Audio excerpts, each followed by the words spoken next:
ஸ்டாலின் அவர்களே இன்றைய தினம் அந்த NTTVயில் பேசினார், கருத்து சொன்னார். ஸ்டாலின் வாரிசு அரசியல் பேசுகிறாங்களே, ஏன் நாட்டு மக்கள் தேர்ந்தெடுத்த பிறகு தானே அவள் பதவி பெறான்னு சொன்னார். நாங்கள் அதில் மாற்று கருத்து கிடையாது. மக்கள் தேர்ந்தெடுத்தா உண்மைதான். ஆனால் திமுக குடும்பத்தை சேர்ந்தவர்கள் தான் திமுக தலைவராக முடியும். அப்படி ஆட்சி அதிகாரத்துக்கு வருகின்ற பொழுது திமுக குடும்பத்தை சேர்ந்தவர் தான் முதலமைச்சர். அதுதான் வாரிசு அரசியல். ஸ்டாலின் அவர்களே, துணிச்சல் இருந்தால் சொல்லுங்கள்.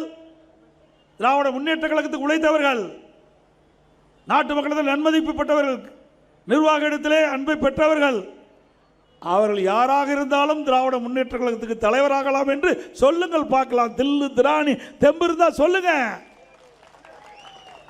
அதே போல ஆட்சி அதிகாரத்துக்கு வருகின்ற பொழுது திமுக உழைத்தவர்கள், மக்களிடத்திலே நன்மதிப்பை பெற்றவர்கள், அவருக்கு அந்த ஆட்சி அதிகாரத்தில் முதலமைச்சர் பதவி கொடுக்கப்படும் என்று துணிச்சல் இருந்தால் சொல்லுங்க. இதுதான் வாரிசு அரசியல். அதைத்தான் வேண்டாம் என்று சொல்கிறோம். மக்களும் அதைத்தான் விரும்புகின்றார்கள். தொடர்ந்து இவர்கள் வெற்றி பெற்று வருகின்ற இவர்கள் ஆட்சி அதிகாரத்தில் வந்தால் சர்வதிகாரியாக விடுவார்கள். இன்றைக்கு தமிழகத்திலே கொள்ளையடிப்பதிலே நம்பர் 1 திமுக அரசாங்கம். அண்மையில் மேதகு ஆளுநரை சந்தித்து துறை வாரியாக கொள்ளையடித்து அந்த பட்டியலை ஆதாரத்தோடு கொடுத்திருக்கிறோம். சுமார் 4 லட்சம் கோடி கொள்ளையடித்திருக்கார்கள் 5 ஆண்டு காலத்திலே. ஆக இதையெல்லாம் மறைப்பதற்கு ஸ்டாலின் ஏதோ பேசுகிறார். வேற எதுவும் பேச முடியல ஸ்டாலினால.